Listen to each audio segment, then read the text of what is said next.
Hi everyone, I'm Jennifer Fox with musiceducatorresources.com, and I'm here to share music teacher tip number 20 with you. Thanks for joining me.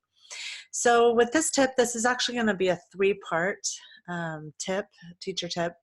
I'm going to be talking to you about what I do when I meet with students for the first time. So I hold what I call introduction lessons, which basically are evaluations, a time where I can evaluate the student to see kind of where they're at, kind of see if there's any red flags with the family, whether it's with the parent or the student, and so on. So I really think these meetings before we actually begin lessons are very important because it opens my eyes to quite a bit, whether it's preparing me for possible things that they're going to need extra help with, or things that I'm not sure if I want to deal with as far as like parent concerns or such. So anyway, I find them very valuable to do. I personally don't charge for them, but I know teachers who do charge for them, and that's totally up to you whether you want to or not. I find they're more for me to kind of gauge if I do want to teach a student or not,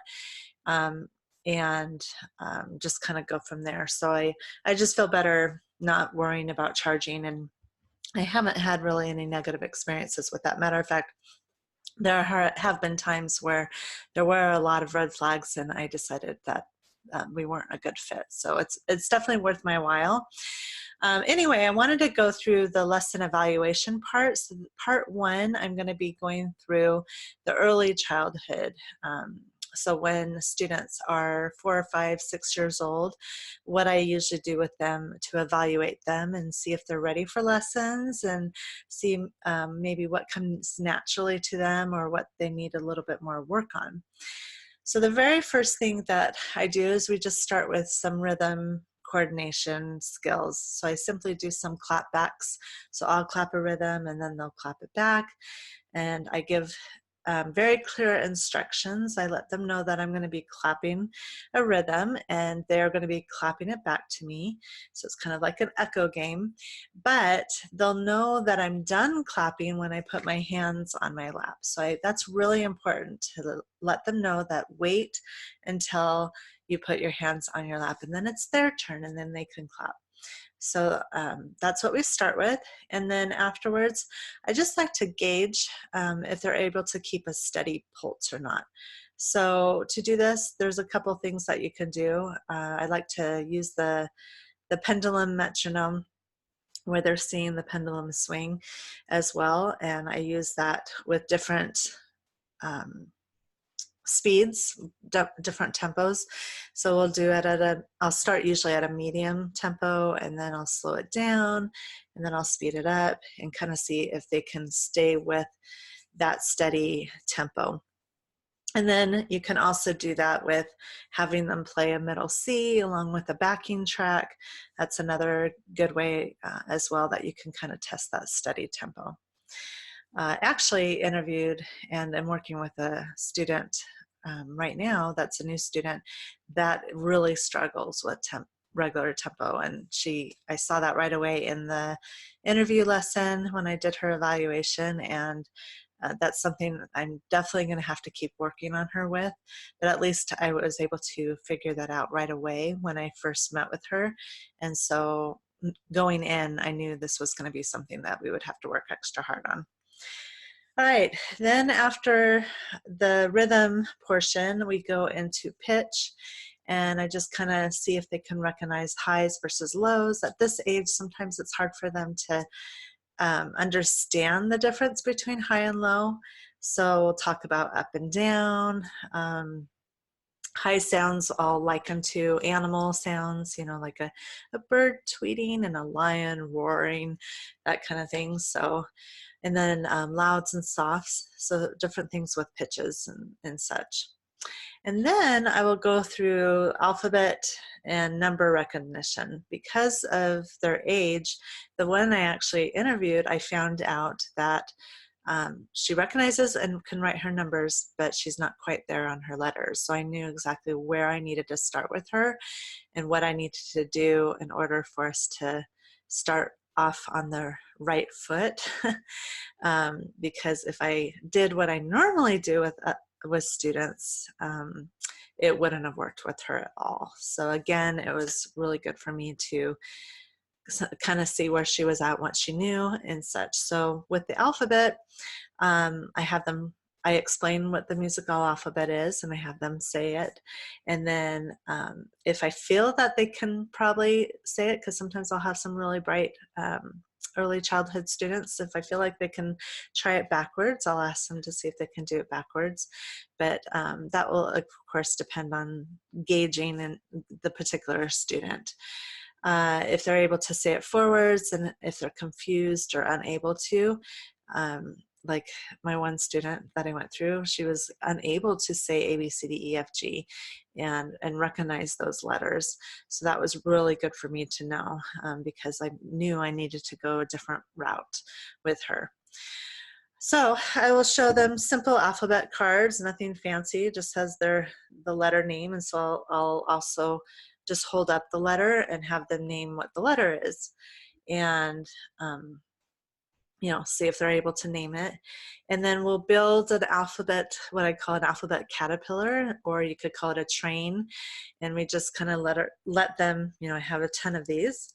There's many, many sets of A, B, C, D, F, G.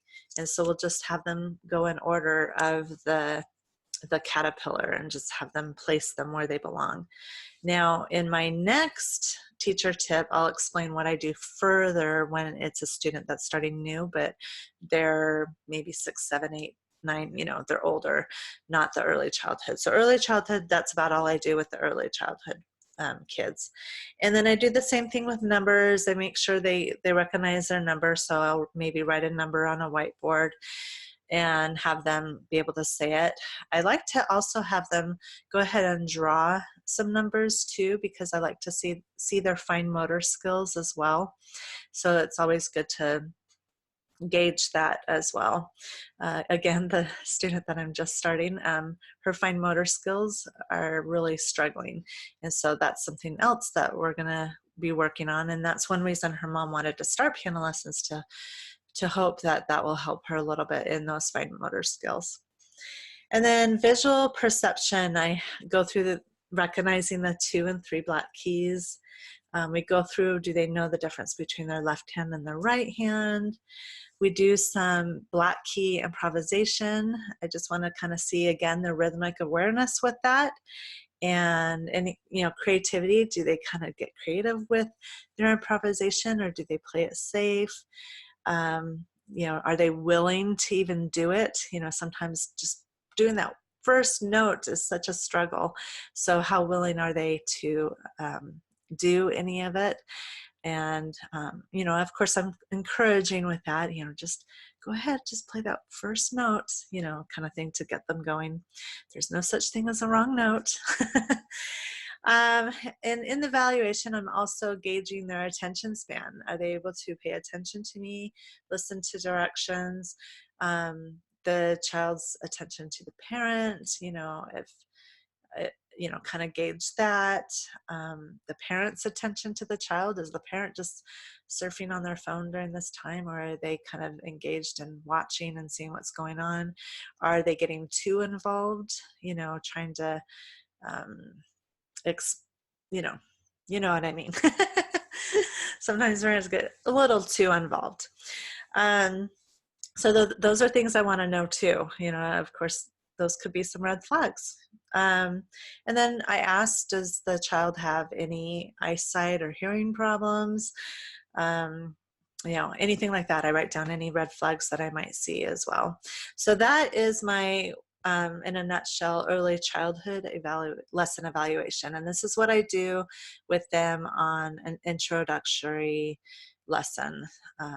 Before they actually start lessons. It gives me a good idea of what I need to work on with them right away, anything that kind of calls out to me. And it also gives me a good idea of,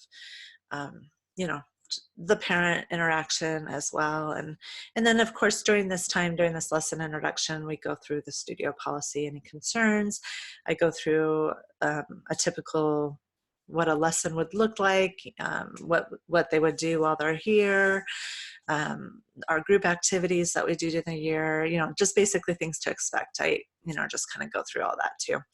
So this is part 1, and part 2 will be coming next. And on part 2, I'm just going to go through the typical new student and what I do with those students. And we do a little bit more than what I do with the early childhood students. So I hope that was a helpful tip for you. If you're interested in getting a printout of where I like to just kind of circle things as I'm going through everything, I do have lesson evaluations sheets. This is the one I did for my last evaluation. And I just simply, while we're going through things, it keeps me on task. And I just simply mark the different things, if they're unable to do something, or if they did it perfectly, if they need improvement, things like that. So I just simply circle different things really quick. It doesn't take any time at all, but it speaks volumes. That helps me a lot after they leave to remember some concerns that I might have, or things that maybe they do really well on. And I'm like, oh, this is awesome. They're really talented. They have their rhythm is very natural to them. So, things like that. All right.